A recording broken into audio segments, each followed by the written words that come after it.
ఓం నమో శ్రీ లక్ష్మీ వెంకటేశ్వరాయ శ్రీ మహాగణాధిపతయే నమః. ఉగ్రం వీరం మహావిష్ణుం జ్వలంతం సర్వతోముఖం నృసింహం భీషణం భద్రం మృత్యుర్నమామ్యహం. ప్రేక్షకులకు నమస్కారాలు తెలియజేస్తూ మనం మే నెలలో మన యొక్క రాశుల వారికి ఎలా ఉంటుంది అనే విషయం తెలుసుకుంటూ మనం మే నెలలో గ్రహాల యొక్క పరిస్థితి కూడా మనం తెలుసుకుందాం. మే నెలలో వృషభ రాశిలో గురుడు యొక్క సంచారం, కర్కాటక రాశిలో కుజుడి యొక్క సంచారం, కన్యా రాశిలో కేతువు, మీన రాశిలో రాహు, శుక్రుడు, బుధుడు, మేషరాశిలో రవి. ఆయన 15వ తారీఖు తర్వాత మరి వృషభ రాశిలో రవి యొక్క సంచారం. గురుడు వృషభ రాశి నుండి మిథున రాశిలోకి మే 15 నుండి ఆయన సంచారం. ఈ విధమైనటువంటి మార్పుల్లో మే నెలలో మన రాశి వారికి ఎలా ఉన్నది అనే విషయాన్ని మనం తెలుసుకుందాం. దానికి సులభమైన పరిహారముల ద్వారా మనం ఆచరించినట్లయితే తప్పకుండా మంచి ఫలితాలు ఉంటాయి. ప్రతి ఒక్కరికి కూడా వ్యక్తిగత జాతక ప్రభావం, ఖగోళంలో ఉన్నటువంటి గోచార గ్రహముల యొక్క ప్రభావం, 2 ప్రభావాలతో మనిషి యొక్క జీవన విధానం సాగుతూ ఉంటుంది. కాబట్టి మనం తప్పనిసరిగా ఈ గోచారము అంటే గ్రహముల యొక్క చారము. గ్రహాలంటే ఆకాశంలో వర్తమానంలో మే నెలలో సంచరించే గ్రహాలు ఎటువంటి ఫలితాలను ఇస్తాయి, మనం ఏ విధంగా చూసుకోవాలి అని భయపడవలసిన అవసరం లేదు. దానికి సులభమైన పరిహారాలు మనం ఆచరించి తద్వారా పాజిటివ్ వైబ్రేషన్స్ డెవలప్ చేసుకుంటూ మనం అనుకూలమైన ఫలితాలు పొందొచ్చు.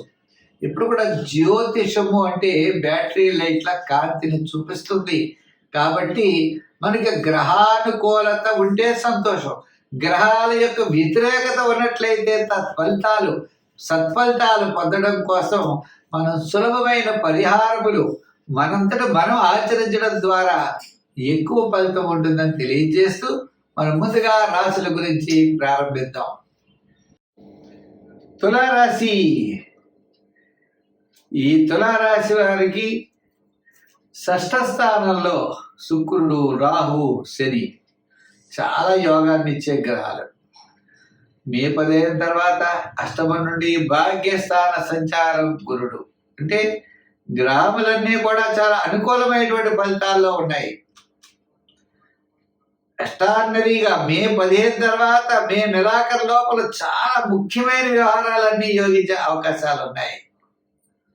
ఉద్యోగపరంగా అభివృద్ధి, నిరుద్యోగులకు అవకాశాలు, వృత్తులు చేసేవారికి కూడా వృత్తుల్లో డెవలప్మెంట్స్, విద్యార్థులకి మంచి అవకాశాలు, వ్యాపారపరంగా ఆర్థిక లావాదేవీల్లో అనుకూలత, కమిషన్ సంబంధించిన వ్యవహారాలు, లోహ సంబంధించిన వ్యాపారాదులు, టెక్నాలజీ, ఇండస్ట్రీస్, వ్యాపారపరమైనటువంటి డెవలప్మెంట్స్. మనం ఏదో వృత్తిలే కాదు, వ్యాపారంలో కూడా చిన్న చిన్న వ్యాపారాలు చేస్తారు. వాళ్ళందరికీ కూడా అత్యద్భుతమైనటువంటి యోగాలు కనపడుతున్నాయి. మహిళలకు, అదేవిధంగా బంధుమిత్రులకు, కుటుంబార్థిక సంతానపరమైన వ్యవహారాల్లో అనుకూలమైన డెవలప్మెంట్స్ ఉన్నాయి. క్రయ విక్రయాదులు బ్రహ్మాండంగా యోగిస్తాయి. రాబోయే కాలంలో వివాహాది ప్రయత్నాలు ఇప్పటి నుంచి మనం ప్రారంభిస్తాం. వివాహాది ప్రయత్నాల్లో అనుకూలత, విద్యార్థులకు విదేశీయాన ప్రయత్నాలు, మహిళలకు కూడా సంఘంలో గౌరవం పెరిగేటువంటి అవకాశాలు ఉన్నాయి. అందుచేత ఈ యొక్క తులారాశి వారికి ఈ ఏడాదిలో మే నెలలో చాలా యోగంగా కనబడతారు. మొట్టమొదటి 15 రోజులు సామాన్యంగా ఉన్న తదుపరి విశేషమైనటువంటి ఫలితాలు అయితే తప్పనిసరిగా ఉన్నాయి.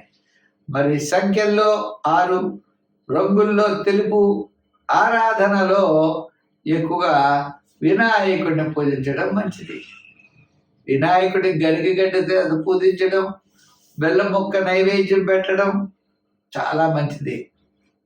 వినాయక క్షేత్రాల్ని అయినవెళ్ళి ఇలా మీకు ఎక్కడైతే అనుకుంటారో వినాయక క్షేత్రాల్ని దర్శించడం చాలా మంచిది. రోజు వినాయక స్తోత్రం చదువుకుని మీ కార్యక్రమాలు కనుక మీరు నిర్వర్తించినట్లయితే సత్ఫలితాలను తప్పనిసరిగా పొందుతారు. అంతేకాదండి, మాసాంతంలో ఒక ముఖ్యమైన వ్యవహారంలో మీరు విజయం సాధించే అవకాశాలు ఉన్నాయి. స్వస్తి. వృశ్చిక రాశి.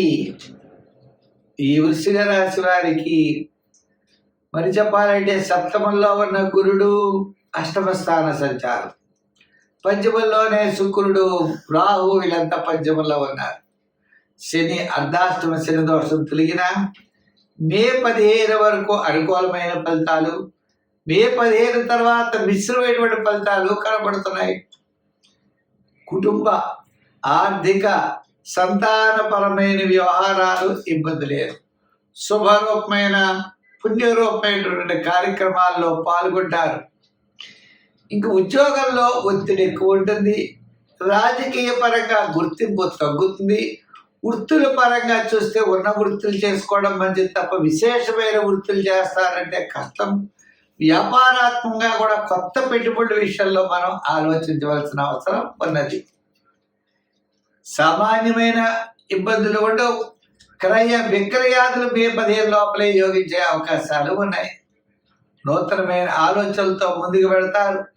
కొంతవరకు ప్రారంభంలో బంధుమిత్రుల యొక్క సహాయ సహకారాలు లభిస్తాయి. మరి ఈ రాశి వారు దీర్ఘకాలిక ప్రయోజనాన్ని ఇచ్చే పనులు జాగ్రత్తలు తీసుకోవాలి. షేర్ మార్కెట్ వారికి మిశ్రమైనటువంటి ఫలితాలు, ఐటీ రంగం వారికి అనుకూలంగా ఉంది, రియల్ ఎస్టేట్ వారికి సామాన్యంగా ఉన్నది, వ్యాపారాత్మకమైనటువంటి మిగిలినటువంటి వ్యాపారస్తులకి కొంతవరకు పర్వాలేదు. విశేషంగా గబగబా పరుగు తీసేటువంటి పని అయితే లేదు. అంచేత నిదానంగా వ్యవహరించడం ద్వారా నష్టపోకుండా అనుకూలమైనటువంటి ఫలితాలు క్రమేపీ పొందడానికి అవకాశాలు ఉన్నాయి. మరి ఈ రాశి వారి సంఖ్యలో 9, రంగుల్లో 7, ఆరాధనలో శివారాధన, గురువారం నాడు గురు చరిత్ర, దత్త చరిత్ర పారాయణ చేయడం, శివ దర్శనాలు చేసుకోవడం, తద్వారా విశేషమైనటువంటి ఫలితాలు పొందగలుగుతారు. మరి మనం ఎరుపు రంగు ఎక్కువగా వాడండి, మంచి ఫలితాలు ఉంటాయి. స్వస్తి. ధనురాశి. ఈ ధనురాశి వారికి అర్ధాష్టమ శని ప్రారంభం అయిపోయిందండి. కానీ ఈ రాశి వారికి మనం చూసినట్లయితే అర్ధాష్టమ శని ప్రారంభమైన గురుడు కూడా మారేటువంటి పరిస్థితులు ఉన్నాయి. మే 15 తర్వాత గురుడు యొక్క బలం ద్వారా ఈ రాశి వారికి కుటుంబ, ఆర్థిక, సంతానపరమైన వ్యవహారాల్లో డెవలప్మెంట్స్ ఖచ్చితంగా కనబడుతున్నాయి. వివాహాది శుభరూపమైనటువంటి ప్రయత్నాలు జరిగే అవకాశాలు ఉన్నాయి. గృహ నిర్మాణాది ప్రయత్నాల్లో ముందుకు వెడతారు. ఇప్పటి వరకు కొన్ని ఆటంకాలతో ఆగిపోయినా ఇప్పుడు ఆగేటువంటి ప్రసక్తి లేదు. ముందుకు వెళ్ళేటువంటి అవకాశాలు ఉన్నాయి. పట్టుదల, శ్రమ ఇవన్నీ కూడా మీ యొక్క ప్రయత్నానికి తోడవుతాయి. తద్వారా విజయం అనేది తప్పనిసరిగా మీరు పొందగలుగుతారు. ఈ విజయం పొందే సమయంలో కొంత శ్రమ, ఒడిదుడుకులు మీకు ఉంటాయి. ఉన్న వాటిని అధిగమిస్తూ విజయం వైపుకి మీ లక్ష్యం అనేది ముందుకు వెళ్ళడం జరుగుతుంది. ఒక ముఖ్యమైన వ్యవహారం మాసాంతంలో మీకు యోగించే అవకాశాలు ఉన్నాయి. బంధుమిత్రుల యొక్క ఆర్థిక సహాయ సహకారాలు మీకు తప్పనిసరిగా లభిస్తాయి. ఉద్యోగపరమైన సమస్యలు స్వల్పంగా ఉన్నా తప్పనిసరిగా తగ్గుముఖం పడతాయి. రాజకీయ పరంగా ఆహ్వానాలు అందుకుంటారు. శ్రమ ఎక్కువగా ఉంటుంది. వృత్తిపరమైన డెవలప్మెంట్స్లో చిన్న చిన్న ఆటంకాలు వచ్చినా ఆటంకాలు వదులుచుకుని మీరు ముందుకు వెళ్ళేటువంటి పరిస్థితులు కనబడుతున్నాయి. వ్యాపారాత్మకంగా కూడా జాగ్రత్తలు తీసుకోవాల్సిన అవసరం ఉన్నది. సంఖ్యల్లో మీరు తప్పనిసరిగా 6 వాడండి, లేదా 4 వాడచ్చు. ఆరాధనలో మీరు చెప్పాలంటే శని భగవానుడిని పూజించాలి. శనివారం నాడు తైలాభిషేకం చేయడం, శని స్తోత్రాన్ని పఠించడం, శని దేవాలయాలను దర్శించడం చాలా మంచిది. శనివారం నాడు నీలాంజన సమాభాసం అనే శ్లోకాన్ని పఠిస్తూ తిలదానం చేయండి, నవగ్రహ ప్రదక్షిణ చేయండి, సంఖ్యల్లో 3 రంగుల్లో ఎరుపు వాడండి, సత్ఫలితాలు ఉంటాయి. స్వస్తి.